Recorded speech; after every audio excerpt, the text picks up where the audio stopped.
Bonjour, Gmara de Megillah. On est à la page 17a, mais avant, on termine la page 16b, tout en bas de la page. Et on va reprendre à partir de la parenthèse. Donc on était en train de discuter de la Megillah, évidemment. On a discuté de Mordechai, qu'il avait en quelque sorte, par le fait qu'il avait donc... et qu'il était devenu le Premier ministre, il avait un peu perdu dans sa qualité d'étudiant de Torah, en quelque sorte. Parce qu'il n'avait plus le temps, il avait moins le temps en tout cas d'étudier la Torah, donc par rapport aux collègues, il avait été descendu un peu dans l'échelon du Sanhédrin en tout cas. Mais il était devenu ministre. Alors, l'Agmara donc ouvre cette parenthèse justement pour nous expliquer justement donc cette importance de l'étude de la Torah, puisqu'on venait d'expliquer précédemment que Mordechai avait en quelque sorte perdu un peu d'une certaine aura du fait qu'il étudiait moins la Torah.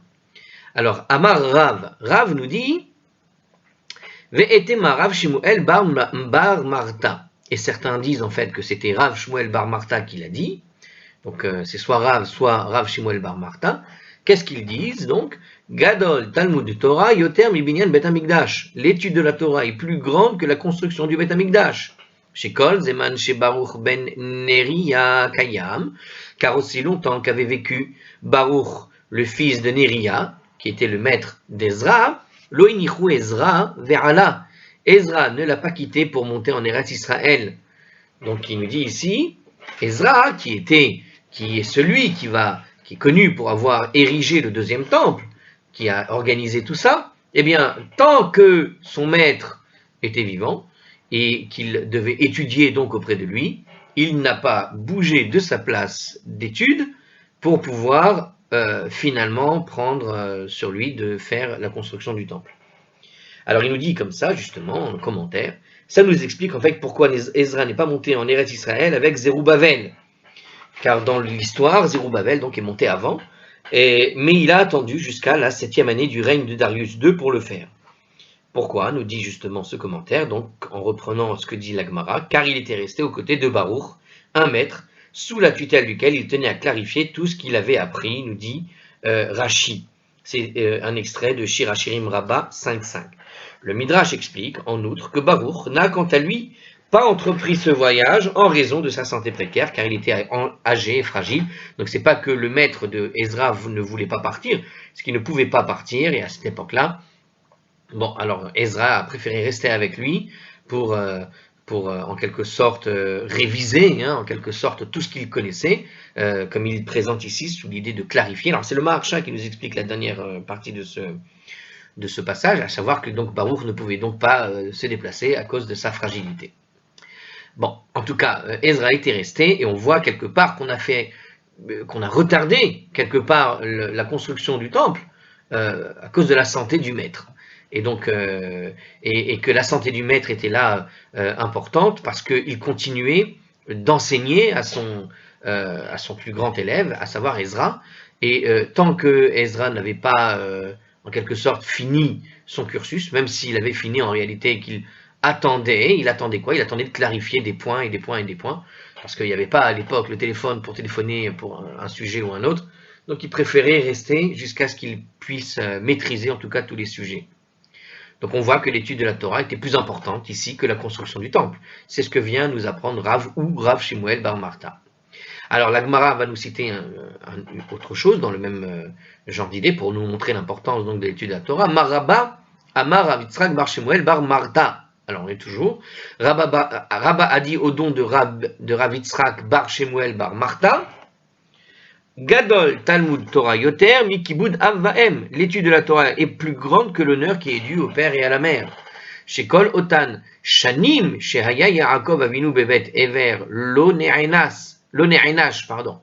Car pour toutes les années que Jacob a passé à la yeshiva de Ever, il n'a pas été puni, ni donc nous dit ici ce texte, même si durant tout le temps il a failli au précepte donc de l'honneur dû aux parents. Donc il aurait dû se tourner vers ses parents, retourner, mais puisqu'il était là-bas dans la yeshiva de Ever, il était là-bas pour étudier la Torah, alors il n'a pas été pris en rigueur sur cette chose-là, quand bien même il a manqué d'une certaine façon au devoir parental.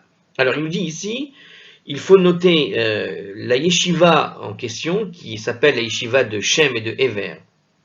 Normalement, en général, la yeshiva dont on parle, ce n'est pas la yeshiva de Ever, mais la yeshiva de Shem et de Ever. Je rappelle, Shem, c'est en fait le fils de Noé, et il avait monté sa yeshiva, et Ever, je crois que c'est le fils de Shem, tout simplement.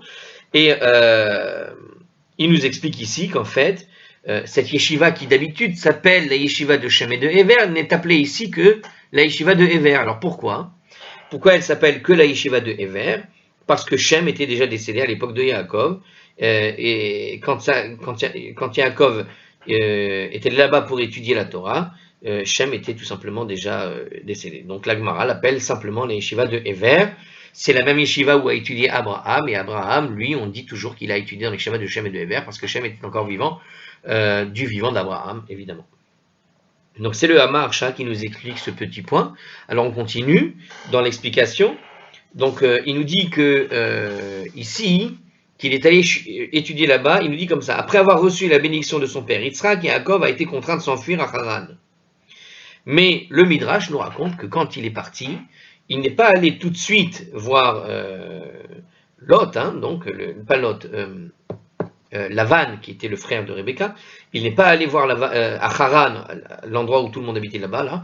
Il n'est pas allé à Haran tout de suite. Il est allé d'abord du côté de la yeshiva de Ever, où il y a passé en fait 14 ans. Donc il a d'abord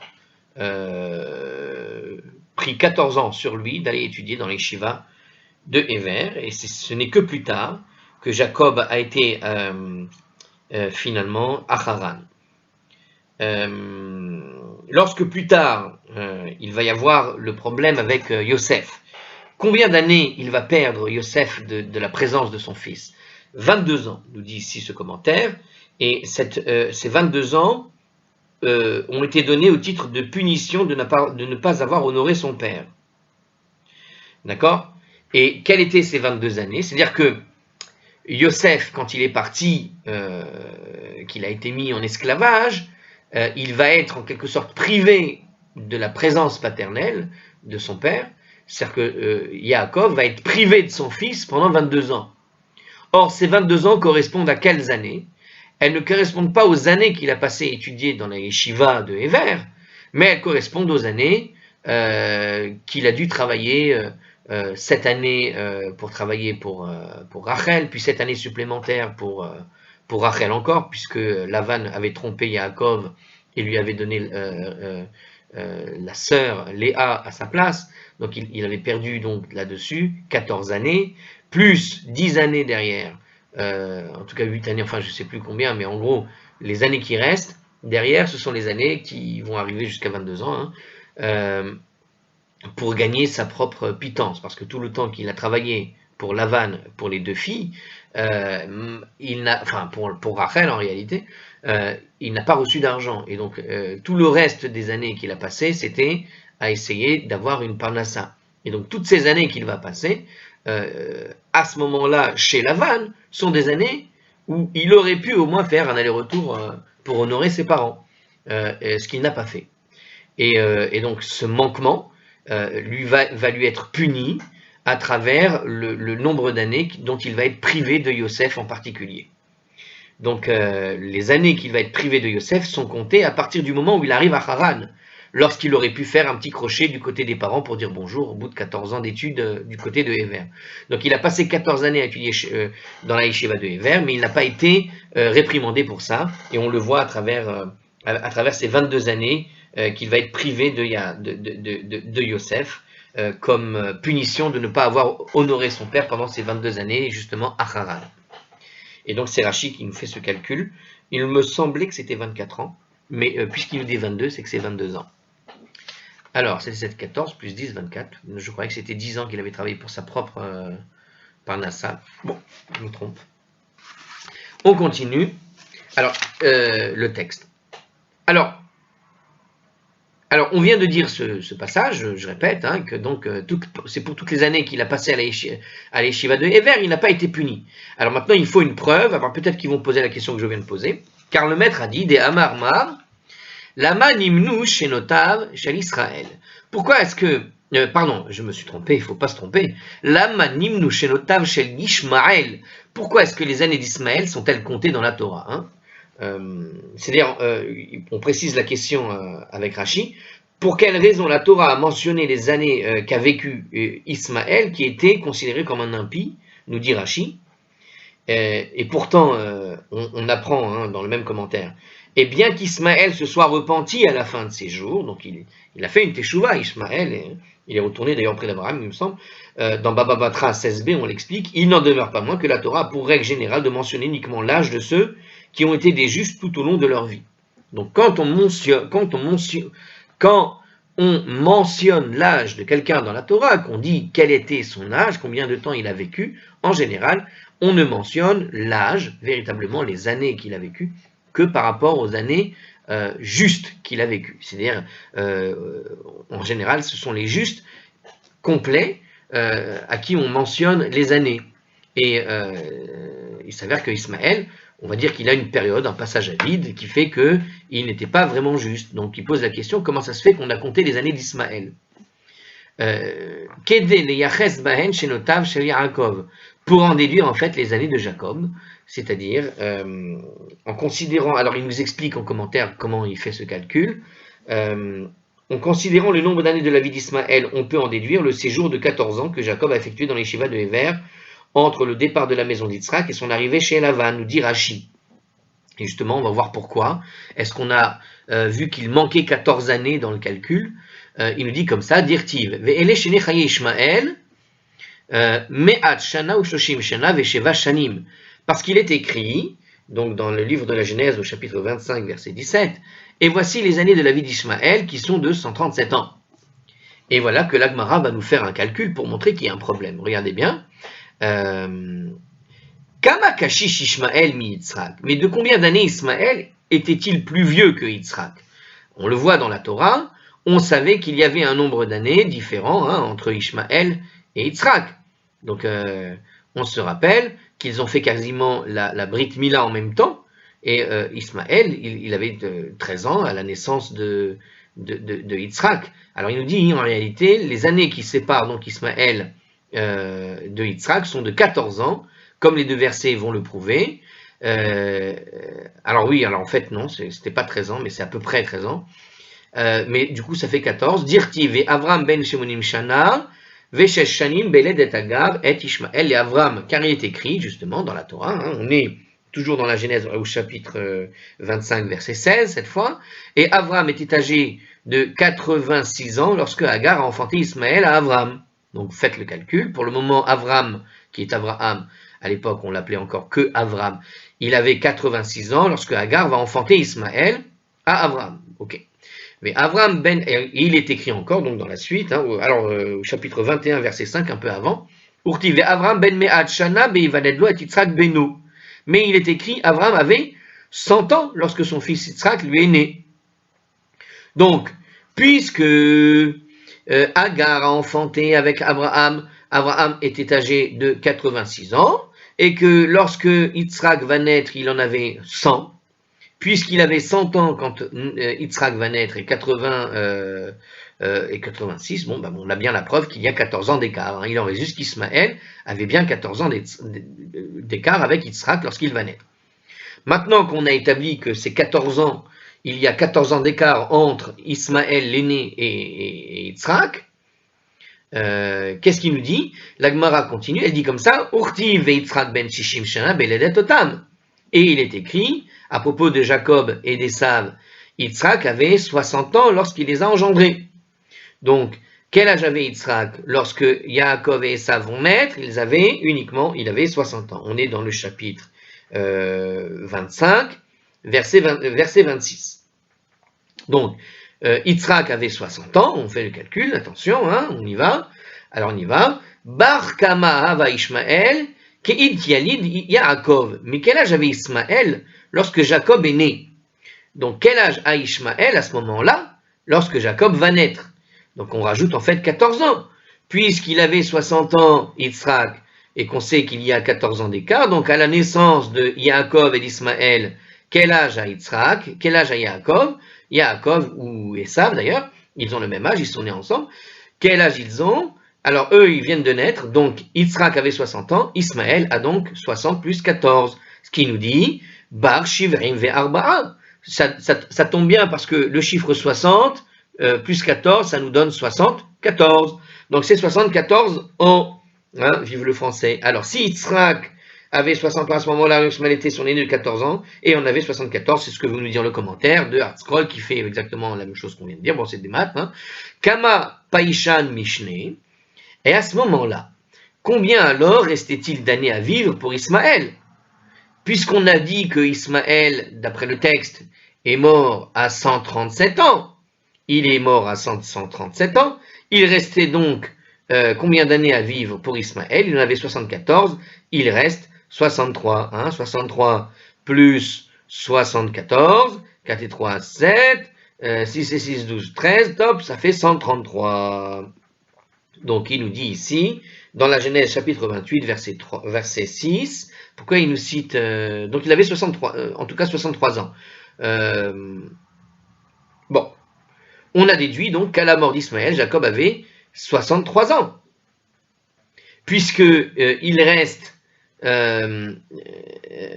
avez compris le calcul. Puisque Jacob est né quand il a 74 ans, quel âge avait donc Yaakov à la mort d'Ismaël? C'est les années qui restaient effectivement à vivre par rapport au calcul qu'on a effectué, donc c'est bien 63 ans, ces mêmes années-là. Hein, puisqu'il est né, quand il avait 74, Jacob est né, donc quel âge a Yaakov à la mort? Eh bien, c'est les années qui lui restaient à vivre, et puisqu'on a la date de fin de Ishmaël, on voit qu'il avait donc 63 ans, Yaakov, à la mort d'Ismaël. Maintenant qu'on sait qu'il a 63 ans, on garde ça en tête, dans un coin, et on continue le raisonnement. Alors la Gemara, donc on a bien compris en tout cas comment on arrive à 63 ans. Donc Yaakov a 63 ans à la mort d'Ishmaël.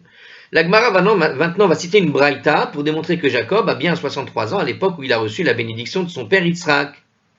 C'est l'année qui coïncide avec celle du décès d'Ishmaël. Donc la même année où Yitzhak va donner la bénédiction à son fils Yaakov, Yaakov avait déjà 63 ans. Eh ben dis donc, on l'imaginait quand même un peu plus vieux, plus jeune. Je l'aurais imaginé à 40 ans, quelque chose comme ça. Non. Alors écoutez bien. Et il a été enseigné, Vetania, il a été enseigné dans une braïta. Haya Yaakov Avinu Beshara Shenitbarech Me'aviv Ben Shishim Veshelosh Shana. Une braïta nous annonce la chose suivante, il dit comme ça, d'après tous les calculs, apparemment on va voir justement le calcul. Notre ancêtre Jacob avait 63 ans au moment où il a été béni par son père. Pourquoi? Ou Vobeperek, met Ishmaël. Et c'est à cette époque qu'Ismaël est mort. Donc Ishmaël est mort en fait. D'ailleurs, je ne comprends pas pourquoi en français on dit Ismaël, puisque c'est un shin, ça devrait être toujours Ishmaël. Bon, probablement parce que c'est le nom qu'on donne ailleurs, qui correspond en fait à leur ancêtre, donc on garde un peu leur prononciation en français, mais en hébreu c'est Ishmaël. Alors, Ismaël, et c'est à cette époque qu'Ismaël est mort, Dirtiv, Vayar et Esav, qui verach, etc., etc.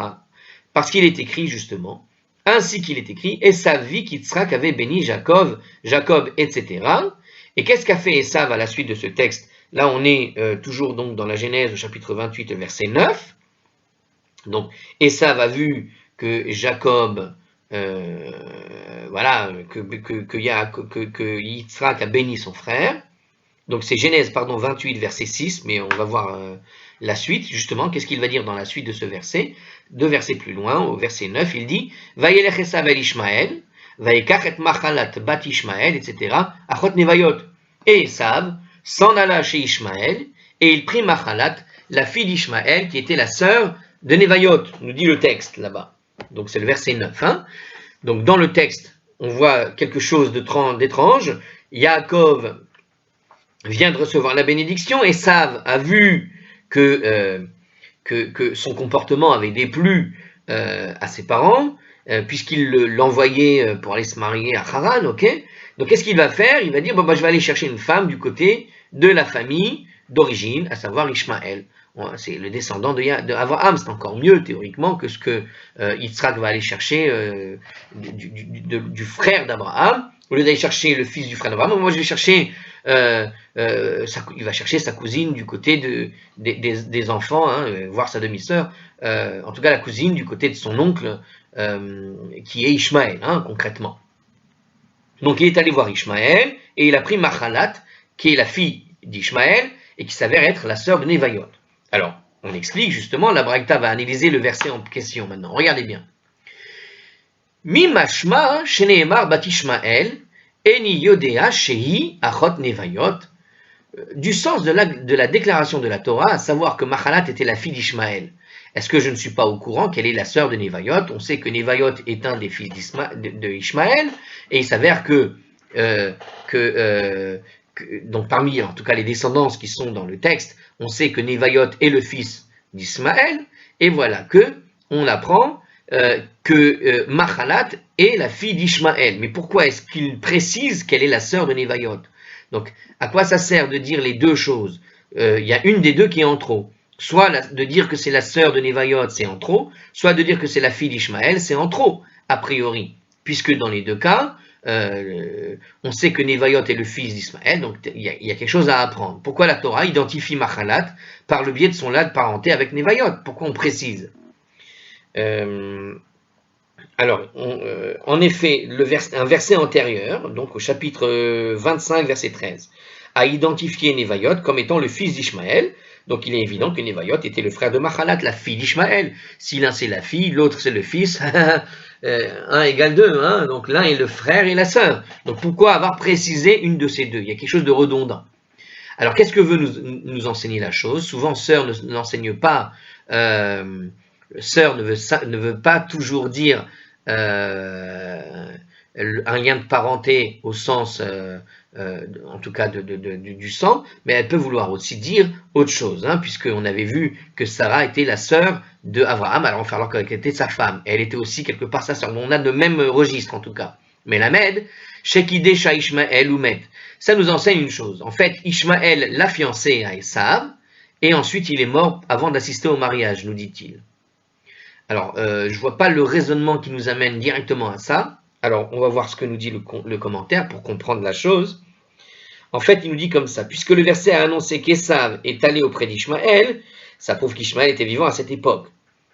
Et qu'il a pu fiancer sa fille à Esav. Et il est mort seulement. Ah, j'ai compris l'idée. Au départ, on dit qu'il est la fille d'Ishmaël. Donc, il est allé voir Ishmaël. Quand tu dis « il va voir Ishmaël », elle est qualifiée par rapport à celui qui est vivant. Elle est la fille d'Ishmaël. Donc, quand Esav va voir Ishmaël, il va le voir au sujet de sa fille. Et donc, qui est le chef de famille à ce moment-là? C'était Ishmaël. Et donc, il était vivant. Et c'est pour ça qu'on qualifie la fille, Machalat, comme étant la fille du chef de la famille. Donc, le chef de la famille, en l'occurrence, c'était Ishmaël parce qu'il était vivant.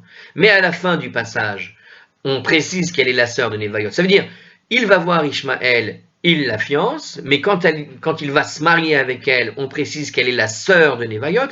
On a passé d'un statut de chef de famille qui était Ishmaël à un autre chef de famille qui va devenir Nevayot. Pourquoi Nevayot devient soudainement le chef de la fratrie, de la famille? Parce que il est le premier-né d'Ismaël et que Ismaël vient de mourir.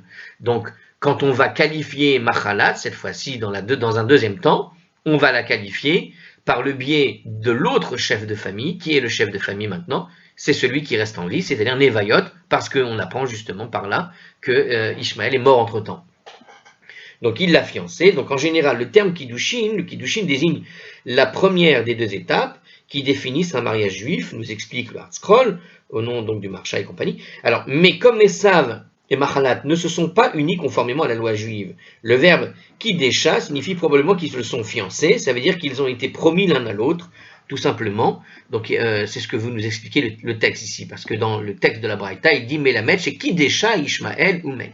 Donc c'est juste une précision pour les connaisseurs. Kiddesha en général désigne le mariage dans toute sa totalité, mais puisqu'il n'appliquait pas la loi juive Esav, il ne l'a eu que comme fiancé dans le contexte de ce texte-là ici, de la Braïta, qui nous explique l'histoire.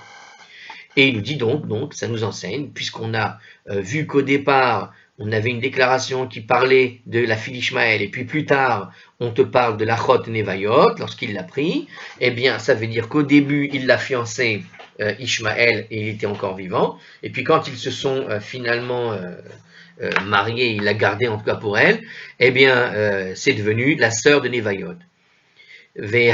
Donc, quand il s'est fiancé, il est mort. Vehissia Nevayot Achia. Et une fois que. Et donc, c'est Nevayot, son frère, qui va la donner en mariage à Esav. Donc, au départ, il demande la main à Ishmaël, il la fiance, mais pour arriver à la finalité du mariage, il a été obligé de redemander à Nevayot, cette fois-ci, par convenance, au chef de famille, donc. Et c'est pour ça qu'on parle donc de sœur de Nevayot, c'est parce que c'est le frère qui a donné en mariage. Voilà pourquoi l'Écriture a mentionné Nevayot à propos du mariage, justement, lorsqu'on le dit après.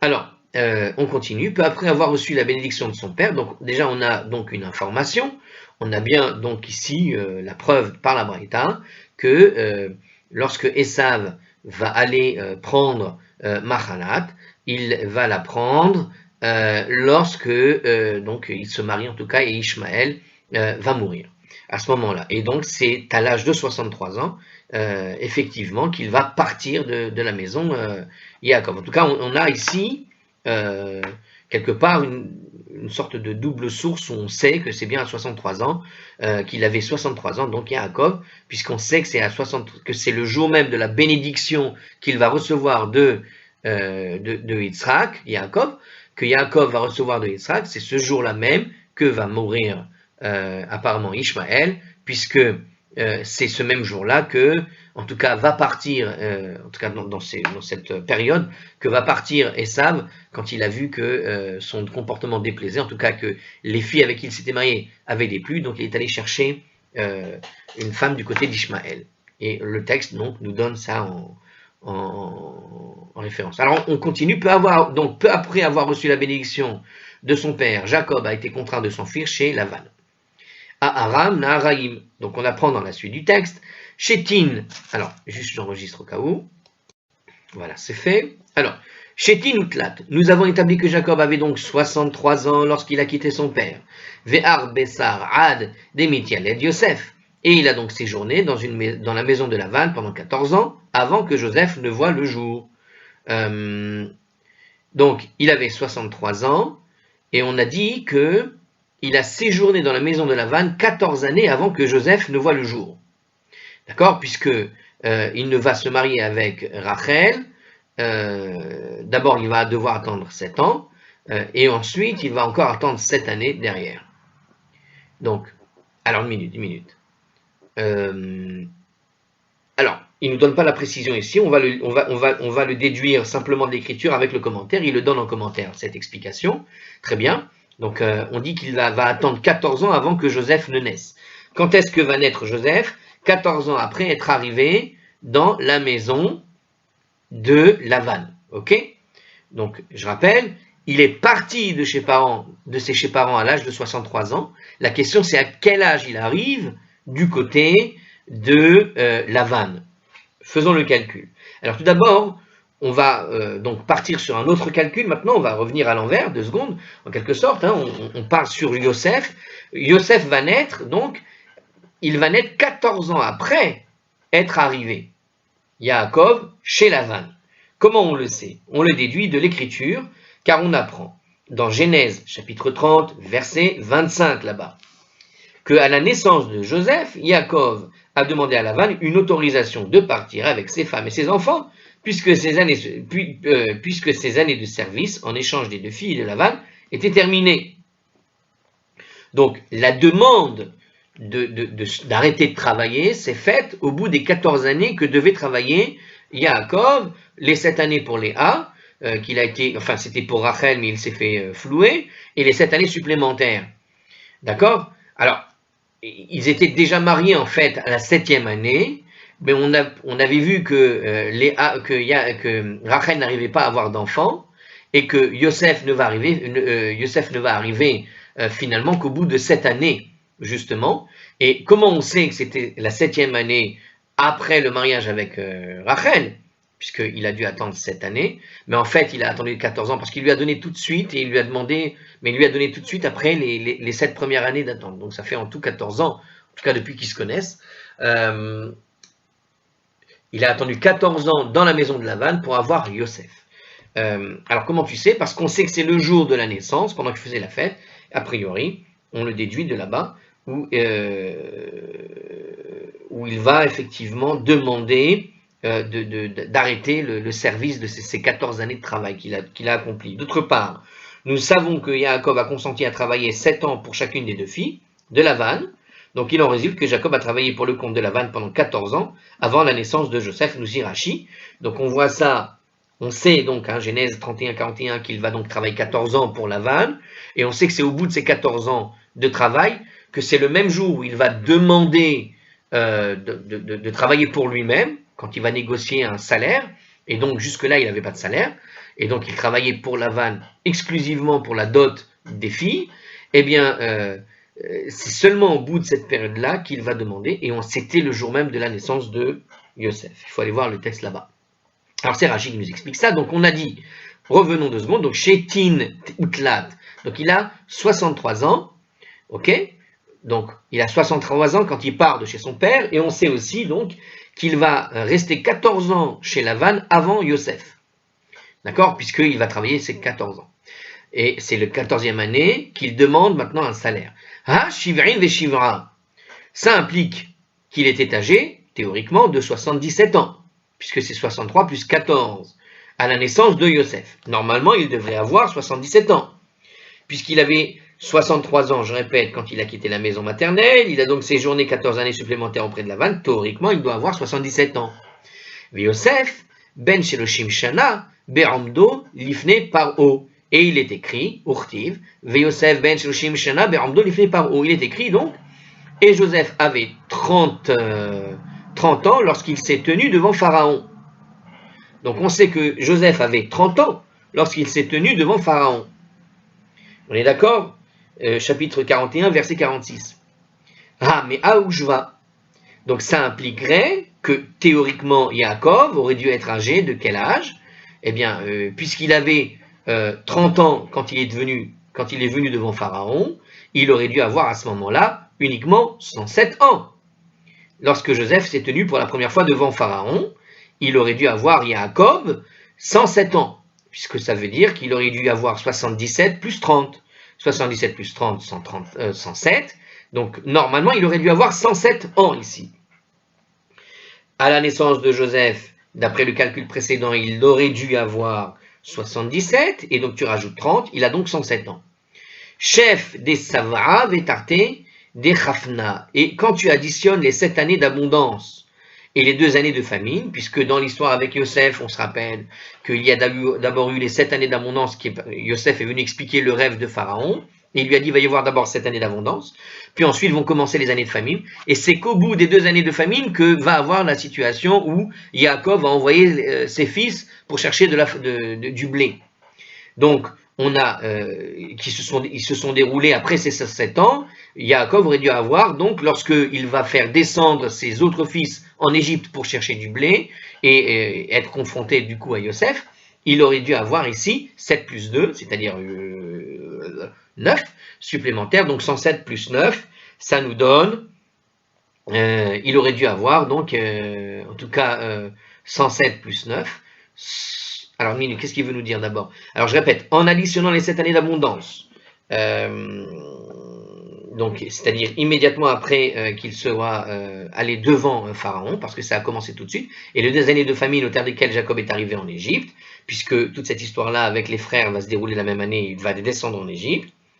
Donc, Joseph a révélé son identité à ses frères après 2 années de famine, date à laquelle Yaakov et toute la famille s'est apprêté donc à rejoindre son fils en Égypte. Donc, après ce décompte, qu'est-ce qu'on a? Donc 9 années qui se sont déroulées après l'année où il avait eu 107 ans. Donc, ça nous fait 107 plus 9. Ça nous fait donc 116 ans. Donc, d'après la Gemara, ici, il aurait dû avoir 107 ans. D'accord?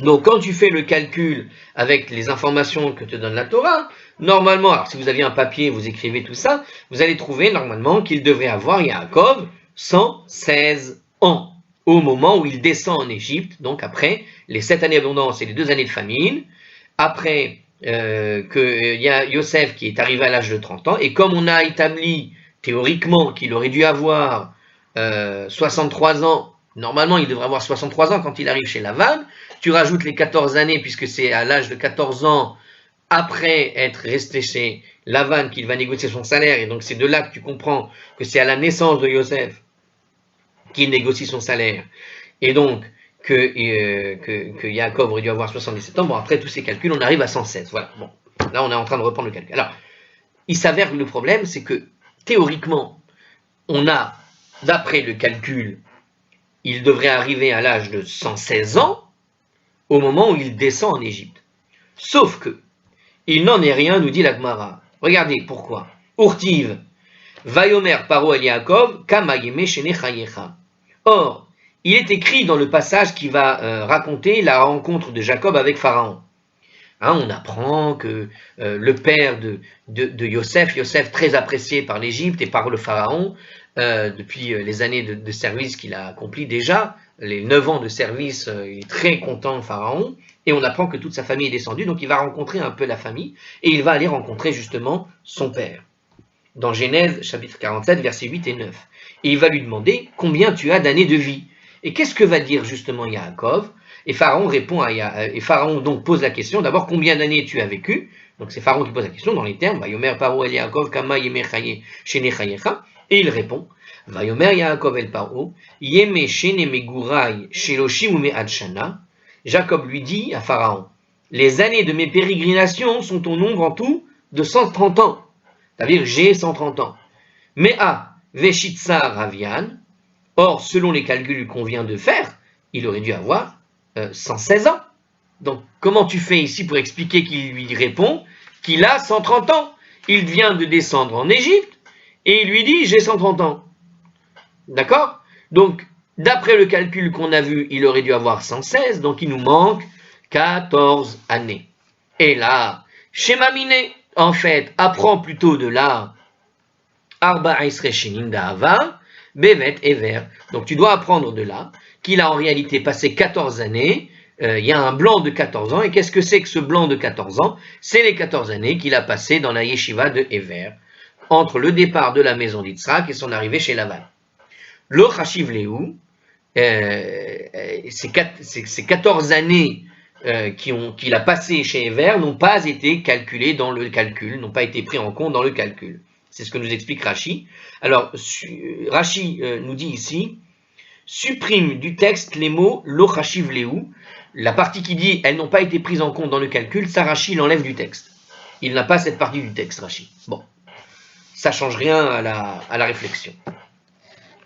Alors, l'Agmara va continuer d'étayer sa réflexion avec une braïta. Elle rajoute des preuves à sa réflexion. Donc là, on vient de voir sur le calcul simple du texte, en regardant bien tous les points, qu'il y a à un moment donné un blanc de 14 années. Ce blanc de 14 années, d'après le calcul, tu aurais dû obtenir 116. Et donc, à un moment donné, entre le départ de la maison et l'arrivée chez Lavan, on ne sait pas ce qui s'est passé, en fait. Concrètement, c'est de ça qu'on parle.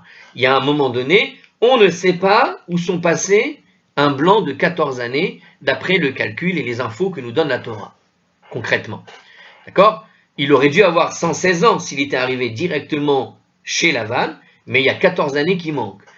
Où sont passées ces 14 années, nous dit la Gemara? Eh bien, de là, tu comprends qu'il y a 14 années qui ont disparu. Ces 14 années n'ont pas disparu. En fait, il fallait comprendre qu'il les a passées dans les yeshiva de Ever. Et donc, la Braïta va nous étayer cette preuve. Alors, Détania, et il a été enseigné, car il a été enseigné. Donc, on va montrer qu'il y a un truc supplémentaire. Haya Yaakov, Bevet Ever, Mutman Arba Shana, Jacob. Donc, il y a une preuve comme ça de la Braïta, il y a un midrash qui nous raconte que Yaakov était caché dans la yeshiva de Ever durant 14 ans.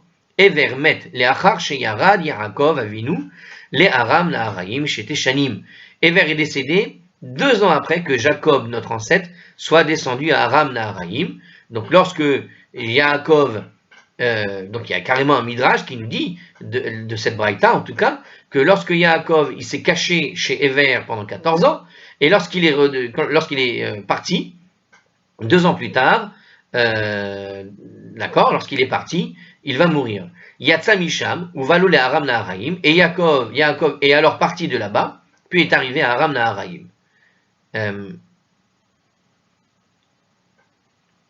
Alors, pardon, Aram Naharaim, apparemment, c'est l'endroit où se trouvait Ever, si je comprends bien. Je reprends. Ever est décédé 2 ans après que Jacob, notre ancêtre, soit descendu à Aram Naharaim, et Jacob est parti de là-bas, puis est arrivé à Aram Naharaim. Alors, j'ai pas très bien compris. Une seconde. Nimsa Keshe Amad ala Be'er Ben Shivrim Vesheva Shana. Et on trouve donc que lorsque Jacob est descendu près du puits, à son arrivée, il avait donc 77 ans en fait.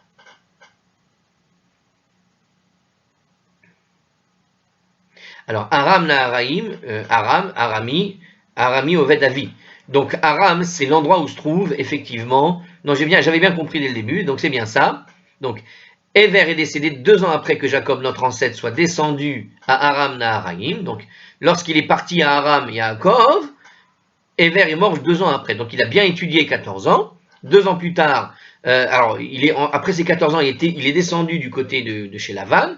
Quand il est arrivé là-bas, du côté de Aram Naharaim, Ever est décédé 2 ans plus tard. Ok, Yatsa Misham, et Yaakov est parti de là-bas, puis est arrivé à Aram Naharaim.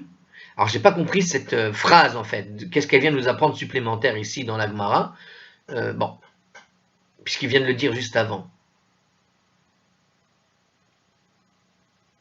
D'accord, c'est une manière de dire, voilà. Et puisqu'il est parti de là-bas et puis qu'il est arrivé à Aram Naharaim, c'est qu'il est arrivé là-bas à l'âge de 77 ans, tout simplement ce que voulait nous dire le texte. Il reprend le passage de Aram Naharaim pour nous apprendre que c'est à l'âge de 77 ans qu'il s'est retrouvé devant le fameux puits où il va rencontrer sa cousine. Alors il est évident qu'une période de 14 ans s'est écoulée entre le départ et la maison paternelle à l'âge de 77 ans et son arrivée chez Lavan, et il les a passés où? À la yeshiva de Ever. Maintenant qu'on a démontré tout ça, nous dit Artscroll que Jacob a passé 14 ans à étudier la Torah dans la yeshiva de Ever. La Gemara quand même pose une question. Minanan delo mi'anash. Et d'où est-ce qu'on sait que Jacob n'a pas été puni donc d'avoir passé ces 14 années en quelque sorte perdu à ne pas rendre visite à ses parents, donc, alors qu'il a été réprimandé pour les 22 années qu'il va pas chez Lavan. Alors, on l'a vu tout à l'heure dans le commentaire, mais en fait, on le voit maintenant dans la Gemara, et la Gemara nous l'apprend d'Etania, car il était enseigné dans une braïta, Nimtsa Yosef chez Peresh, mais Aviv et Aïsri Mushtaim Shana. Il se trouve que Joseph a été séparé de son père pendant 22 ans. D'accord? Donc alors Joseph avait 17 ans lorsque ses frères l'ont vendu. Il est devenu le vice-roi d'Égypte à l'âge de 30 ans, c'est-à-dire 13 ans après la vente qu'il avait arrachée à son père. Puis en y ajoutant les 7 années d'abondance et les 2 années de famine, en tout 9 ans, ça nous fait 17 plus 9. Ça nous fait donc 13 plus 9, puisqu'on avait vu qu'il avait 30 ans quand il est venu voir le roi. Donc ça nous fait un calcul en gros de 22 ans en tout. Hein. Vous avez, donc je répète, hein, quand il est arrivé devant Pharaon, ça faisait déjà 13 ans qu'il était parti de la maison, puisqu'il avait 17 ans, il est arrivé à l'âge de 30 ans devant Pharaon, ça nous fait 13, hein, de 17 à 30, 13 ans, plus les 7 années de famine et les 2 années, les 7 années d'abondance et les 2 années de famine, tu fais 13 plus 9, tu obtiens 22. Donc on a 22 ans de séparation entre Yaakov et Yosef. Et donc il nous dit justement dans cette braïta, il se trouve que Joseph a été séparé de son père pendant 22 ans, Keshem chez Perash Yaakov Avinu Ve'aviv, de la même manière que Jacob, notre ancêtre, s'était séparé de son père. Ok, donc Yaakov a été puni mesure pour toutes les années qu'il a passées dans la maison de Lavan, loin de son père. Il a été lui-même privé de son fils pendant le même nombre d'années. Pourtant, j'ai un souci. Alors, de Yaakov Tlatin Veshita Avian. Or, d'après les calculs de la Gemara, la Jacob a été séparé de son père pendant 36 ans. D'accord, ok. Donc, on garde l'idée que c'était 22 ans. Et là, Arbessar Dahava Bevet Ever Lo Chashiv Lehu. Force est de constater, plutôt que d'admettre, donc force d'admettre que les 14 années que Yaakov a passé à la yeshiva de Ever, à étudier la Torah, n'ont pas été prises en compte dans ce calcul de séparation avec son père. Donc ça veut dire bien, la conclusion de tout ça, c'était pour dire que l'étude de la Torah est plus importante que le respect des parents. Et il nous précise ici en commentaire, donc derrière ce constat, la Gemara corrobore donc le principe qu'on avait donné précédemment, ce que je viens de vous dire exactement, à savoir que étudier la Torah, eh bien, on a compris le commentaire, était plus important que le fait d'honorer les parents. Alors, la Gemara cherche maintenant à savoir pourquoi la punition de Jacob a duré 22 ans. Or, oui, c'est ce qui me semblait. Ah, je me disais, il y a un problème.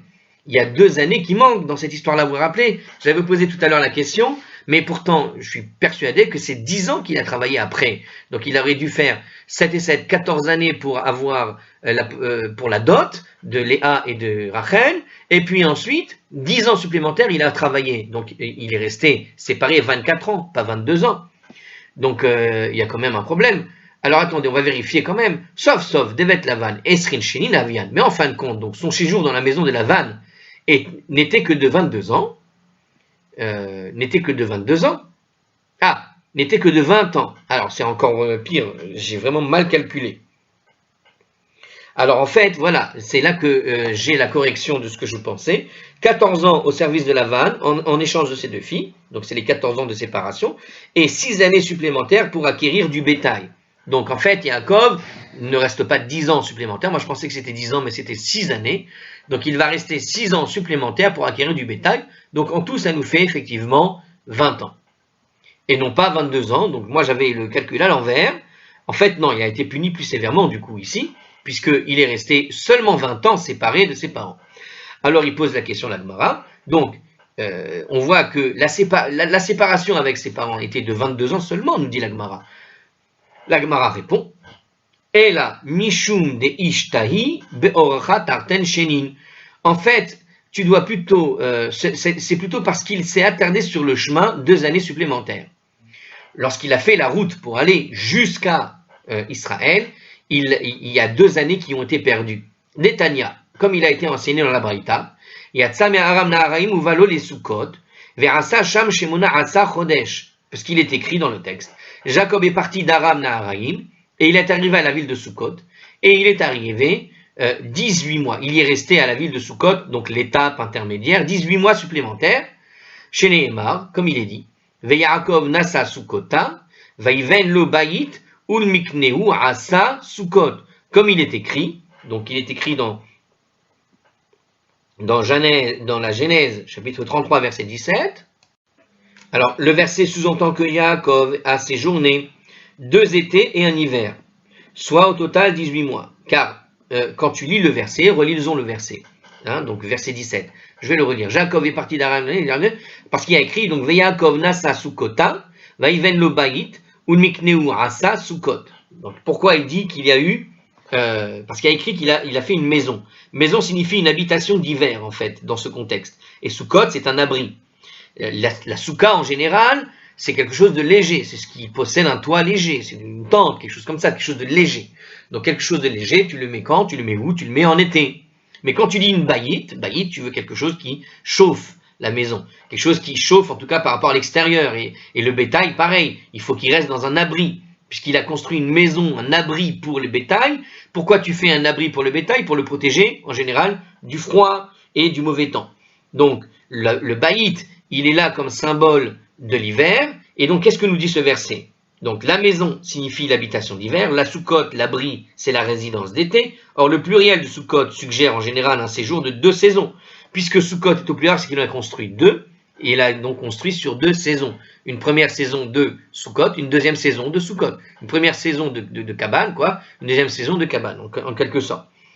Donc, le mot maison, lui, il est au singulier. Puisqu'on a un pluriel pour les abris et un singulier pour une maison, c'est que la maison suggère qu'elle a été construite une seule fois. La maison est construite pour l'hiver. La souka est construite pour l'été. La chose, pour protéger de l'ombre, etc.